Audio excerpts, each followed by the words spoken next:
Hey, hi everyone, I'm Olimpia. Thank you for having me. Thank you to the organizers for this great event.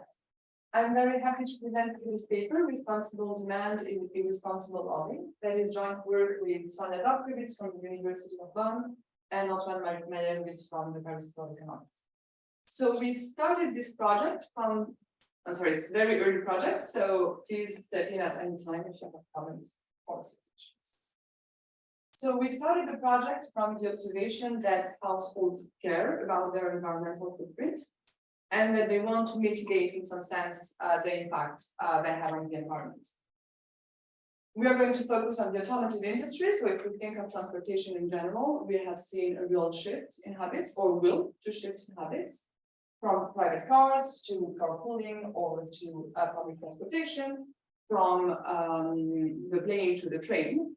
But we see a will to change habits in a lot of markets and for all kinds of products. And our question here is going to be, how do firms react to this change in environmental interest, or hopefully to this change in demand? So what we know from the literature is that firms that are exposed to higher pro-social attitudes are going to innovate cleaner, in particular from this paper by Aguillon, Benabou, Martin, and Poulet 2021. But we had a presentation on the topic yesterday, and we also know that from yesterday's presentation, that it's typically entrants that are going to propose new products and cleaner products. And our question here is, what happens to polluting existing firms for which investing in clean R&D is going to be very expensive and which have lower profits due to this shift in demand? And one possible solution we find for these firms is to try to exert political influence to protect their profits. So precisely, we're going to ask whether firms use lobbying as a response to a shock in environmental interest. So we do this on the US automotive industry, following Environmental 2016, for the simple reason that it's easier to distinguish clean products from dirty products. And we focus on the period 2006 to 2019. So our methodology is going to be a shift to instrumental variable approach, where we're going to leverage the fact that geographic markets have different shocks to their environmental interests, and that firms are differently exposed to these shocks. Also, I will come back later on why we think we need an instrument for the change in environmental interests. But we're going to instrument it with a change of consumers to natural capacities, a consumer's exposure. A quick review of our results. We find no impact of environmental interest on total lobbying expenditures, but we observe a reallocation of these expenditures towards some specific topics, and particularly toward environmental related topics. Also, we confirm on the level of the United States that the change in environmental awareness is going to spur innovation and to slow down dirty innovation. So I was thinking of skipping the literature review for a question of time, but if you have some questions, I'm very happy to come back to the data. So we combine several data sets, some that we built and some already existing. For the environmental interest, that here is going to be a proxy of the clean demand. We are going to build a new index from Google Trends that will be at the state quarter level. To know how much firms are going to be impacted by every state, we are going to use vehicle registrations coming from S&P Global. For our instrument that are natural catastrophes, we're going to focus on wildfires. We've tried different instruments, but it's for now the better one. That comes from the US NASA. And in terms of outcomes, we have lobbying and patents. So lobbying data is publicly available at the US Senate Office of Public Records. Importantly, all lobbyists need to declare expenditures above $5,000. And I will show you that this is a very low threshold for our firms. So we think we have the exhaustive lobbying expenditures of these firms.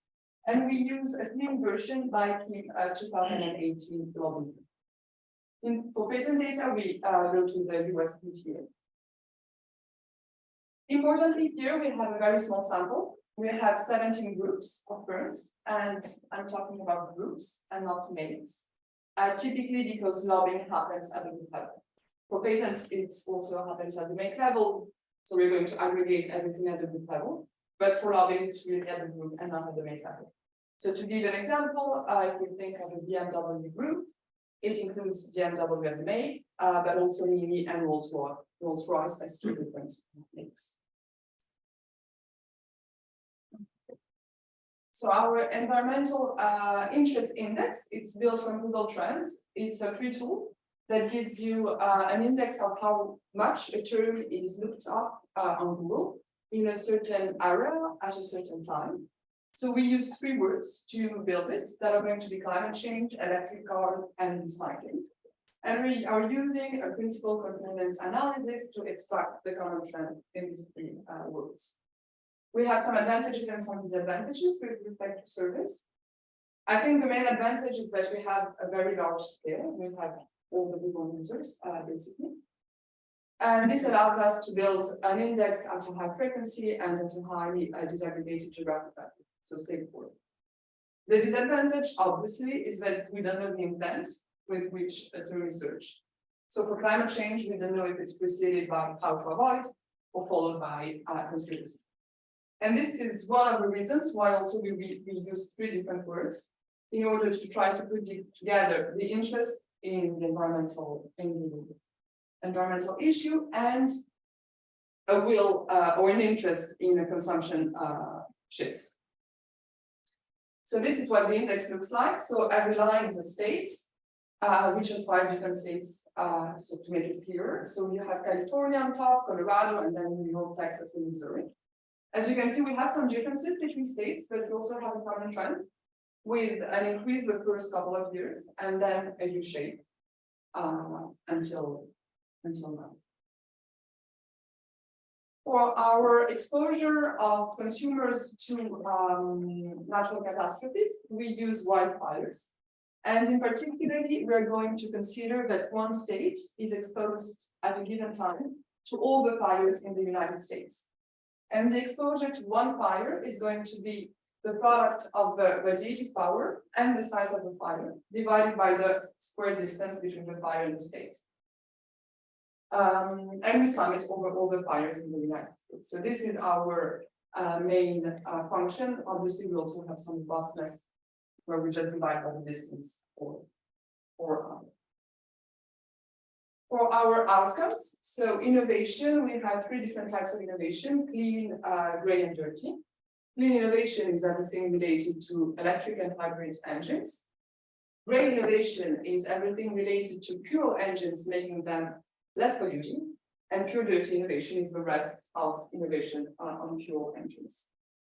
As you see, we do not have an increase in lobbying expenditure in dirty innovation in our sample. But we have an increase in gray innovation and a dramatic increase, a boom in clean innovation. In terms of lobbying, we really focus on the efforts of firms. We do not have the results of the lobbying, which are very hard to measure. So our first variable is going to be total lobbying expenditures, and then we are going to divide these expenditures between topics and institutions targeted. So in terms of topics, we have 79 topics that are predefined by the Senate. And we group the topics we consider relevant in 8 categories that are these ones. So you have typically environment, but also taxation, trade, or manufacturing. In terms of institutions, our small sample of 17 institutions is lobbying more than 80 institutions. So it's really wide. We focus on the main ones, the House of Representatives, the Senate, the White House, and we group all the institutions with respect to the 2 main criteria that are whether the mandate of the institution is the first mandate is related to environmental topics, and whether it's a political institution or an independent agency. So very quickly, these are our 17 groups, so you have an idea. I think what's important to say here is that except for Tesla, they all innovate clean, they all innovate dirty, and they all innovate gray. So we don't have a group of 10 firms and a group of 20 firms. We rather have levels of cleanness for all firms. Also, 15 lobby, and they spend very important amounts. We have 5 of them spend more than $1 million quarterly as an average. So it's really economically significant. And it's much higher than other political influence tools, such as campaign contributions, where we typically have around $10,000 expenditures. Also, we have a big correlation between size and lobbying, with General Motors, Ford, and Toyota being the largest firms, and also the biggest lobbyists in our side. So in terms of empirical strategy, we have a shift share instrumental variable approach, where we want to see the impact of the change in environmental interests of the consumer of firm I on some firm level outcome Y. And here the change is going to be the log difference over 2 years, so 8 quarters. And the way we build the change in environmental interest is going to be the change in our index over the 8 quarters at the state level, and we are going to sum over the different states, weighting by how much the firms sells in this precise state. We have several reasons here to instrument the change in environmental interest. We have omitted variables, obviously. We thought of many different variables to try to control for, such as regulation or media exposure, or marketing also. And another reason we think we need to instrument here is that we really want to focus on a demand shock. And we do not want possibly to have firms proposing more electric cars, to have a change in infrastructure, and then to have consumers getting more interested by the project.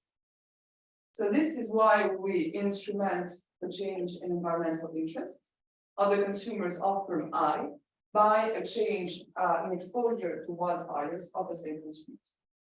The change is built exactly the same way, the instrument. The only difference is that we lag the shares of exposure of the firm to the state in order to avoid endogeneity.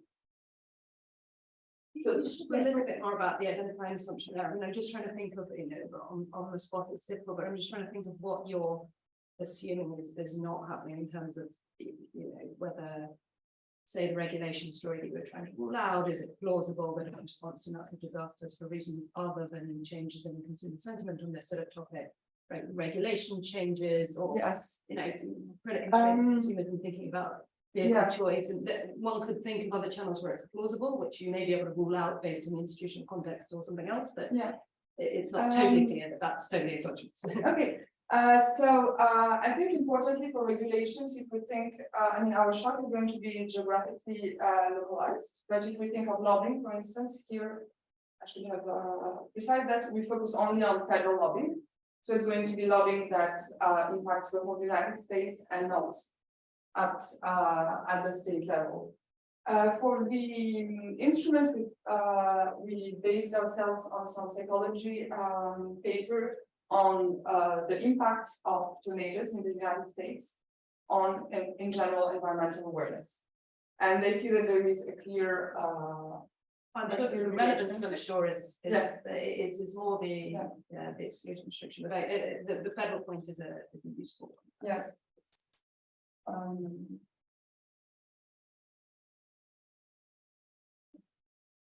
Sorry, maybe a related question. Is there any trend in fire exposure? So is fire exposure increasing over this period? I'm just wondering if it could be that in general, fire exposure is going up at the same time as overall awareness is going up about climate change, and it might just be spurious. I don't think that's the case, but I'm just wondering. Yes. Yeah, that'll probably be good. So I can show you, this is a standard, this is the standard index of fire exposure in the United States. So the more yellow you are, the more you are exposed. So these are states, all the same, with the same size. So the more you are yellow, the more you're exposed, and greener, the bluer you are, the less you're exposed. And I don't think we have, Obviously, we've seen after 2020, 2021, huge fires, especially in California. But yes, generally, these are, yes, thank you. I think yesterday we had a paper showing that something like this can also affect like GDP. And that's kind of violating exclusion restriction, I suppose.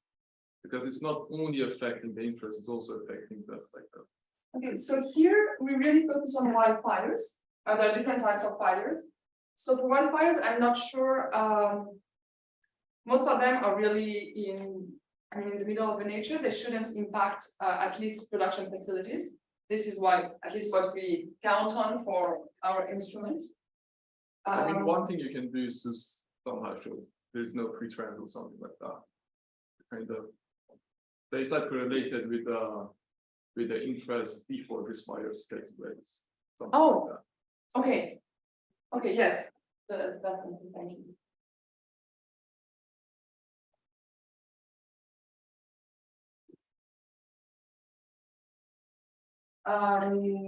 So here's at the same time, it's not previous. So it's the correlation between the instrument and the variable of a change in environmental interests. And we have a positive and really strong correlation. So in terms of controls, we have state level, we have many state level controls. Our only firm level control is going to be the land market share for the size. And our state level controls are divided into three categories: demographic controls, such as the share of active or rural population, the GDP per capita also. Our transportation controls are for transportation habits, so the share of people working remotely, the share of people commuting by personal car, public transportation, or by bike. And finally, to control for investment in infrastructure, the number of alternative fueling stations. Last, we control for major political preferences using the share of votes for Republicans at the last presidential election. So these are our main results for the lobbying activity. I'm sorry, we'll start with the second row, that is total lobbying expenditures. So we do not observe a rise in lobbying expenditures as a result of an increase in environmental interest. But we do see in the first line an increase in lobbying expenditures toward environmental topics. So it means that there is a reallocation inside the total expenditures. Our coefficients are very stable to the controls. That's why I don't show you all the OLS regressions. And we can see that the OLS is underestimating our coefficients. In terms of magnitude, here we have a very important effect. Because our coefficient suggests that a one standard deviation increase in environmental interests, which is absolutely huge, increases lobbying expenditures on environmental topics by a factor of 3. Yes. I'm wondering how much, I guess it's really related to exclusion restriction concern, like, I mean, it gives you a nice way of weighting this, how the spires are changing something, but it's unclear that the firms are really responding to this Google trend change and not to, like, they observe the fire. I mean, I'm not sure that they're monitoring these Google trends, they might. But it would be nice to know a little bit more the insights of how these firms are perceiving public perception, and maybe the fires are just directly affecting their beliefs about how people's beliefs are changing. So you have one particular model of that, but I think it would be, it's a really difficult question. I'm just trying, like, kind of thinking out loud and really have thought more about how these firms form beliefs about environmental interest, which is a little bit of a hard thing to measure. Yes, I mean, then our variable of environmental interest is trying to proxy a change in demand. So it's, I mean, if it's how the firms perceive consumers. I guess this is what we're saying, rather than the action of consumers.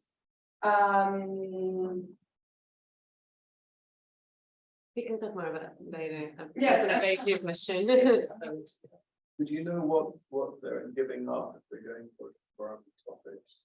What topics are they? Actually, no. So I can. So these are a list of topics. We have also more expenditures for manufacturing and trade in particular. What we believe at this point is that they concentrate more their lobbying expenditures on from specific topics, rather than lobbying less one precise topic. And our preferred interpretation for now, specifically for trade, is the idea that they are trying to protect the industry and trying to protect the profits, rather than only really lobbying on the environment. So just a couple of questions on the intuition here. So you showed us that pretty much every firm that you're considering in the sample produces both green and dirty. Yes. I'm going to assume that most of the green is recent, so there's a growing trend there. Or, you know, it's Yes. thought, right? Why do they lobby? What are they getting out of this environmental lobbying? Like, is it pushing in their direction, or because the motivation that you've given us at the beginning made perfect sense to me. Like, if I produce 30, I need to protect my industry. People are more interested. I need to spend more. Or anyway, talk more about why my product is amazing. But if I'm already making the shift. So we are working on a heterogeneity analysis, which is not obvious because we have a very small sample. We cannot divide between clean and dirty. The way we think about it for now is that these firms know they have to transition towards electric hybrid cars, but that in the short term they still need to have the profits from their dirty products from their producing cars in order to be able to invest in this transition. And so this is why they hopefully innovate clean in the long term or in the medium term, but in the shorter term they still need to lobby. Do we know anything about these conversations? Like, what are the topics or outcomes or? So generally we know the bill that is lobbied, which is an indication, but unfortunately we do not know in which direction the firm is lobbying. So there is a paper on trade trying to see whether firms are in favor or against specific laws. I think it's very difficult for environmental topics because hardly no firm says I'm against every environmental policy. Generally, I mean, even the advertisement that is the more extreme is what counts is that we are taking people out of poverty, and we are also trying to help investing in the environmental transition. But you never have something we are against potential transition against. Is it possible to use some of the vertical linkages? For example, if I'm a dirty car manufacturer, I want to lobby for a battery plant in my area, not for necessarily car specifications. You might be able to do a bit better with that. I'm sorry, can you repeat? So go down the supply chain to look for Yes. Which type of lobbying they're doing, pro-environment or anti-environment. Yes, absolutely. Thank you. This is something we wanted to do also after. For the moment, we don't have the data. Yes. May I ask the other instruments that you tried? So specifically, I'm trying to, I guess your problem is you want to have something frequent. Yes. Capture a lot of variation. So what happened with the other instruments that you tried? You tried like heat waves or things like this, or like specific time events like hurricanes or floods? No, we didn't try hurricane and flood. We tried extreme temperatures and droughts. And I mean, the wildfires was the one working the best. They both provide information. They both predict the change in environmental interest, but less flood. Yes. So you're motivating the kind of exogenality of the instrument based on the exogenality of the shocks. Yes. So basically, you're identifying variations coming from shocks at the state level. So in the light of kind of development in the like shifter instrument, so I was thinking that whether you know like what's the effective sample size that you have, because effectively you can do your analysis at the state level, right? Yes. And then it will kind of say something about kind of the consistency of your estimates, and also kind of the adjustment that you have to make to your sample level. But it's more like Yes, so actually we do reshape our data at the state level. And this is why we also have 2,000 observations for 17 firms, because we have 15 states. So what I'm trying to say Yes. that 2,000 might be a bit misleading, Ah, because you're identifying variations coming from at the state level. yeah, So the effective sample size might be different. And like there's a paper by like Bruce Sector's old paper that tries to kind of motivate the case that you have to show the effective sample size, and they have Yeah. a formula for that. yes, Right. we do the inverse of the Herfindahl index of the shares. And we have something like 700, which I'm sorry, doesn't communicate a lot, but it's a big, I mean, we don't have one specific share of one specific state explaining the whole industry.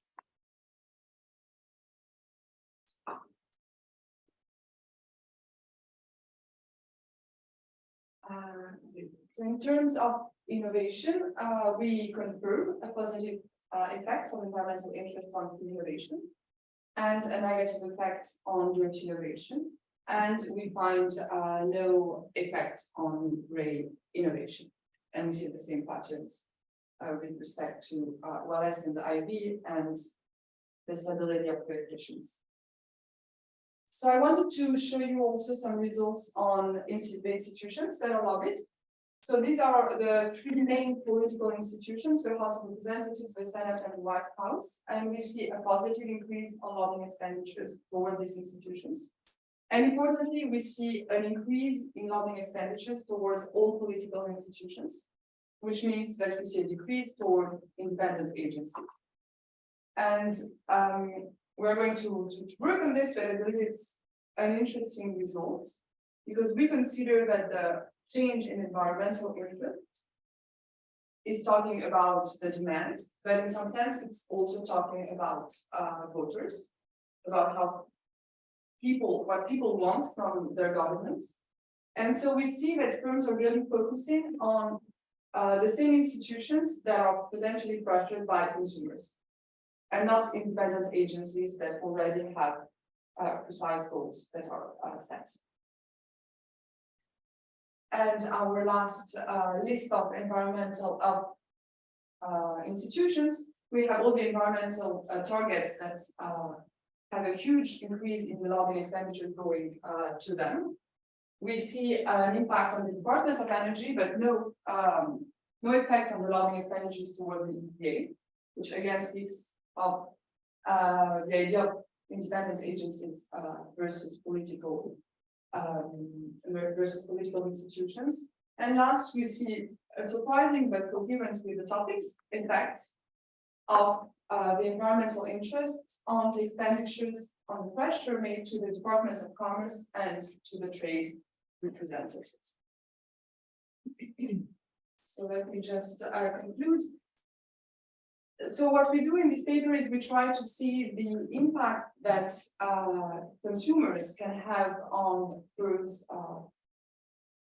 efforts for a transition.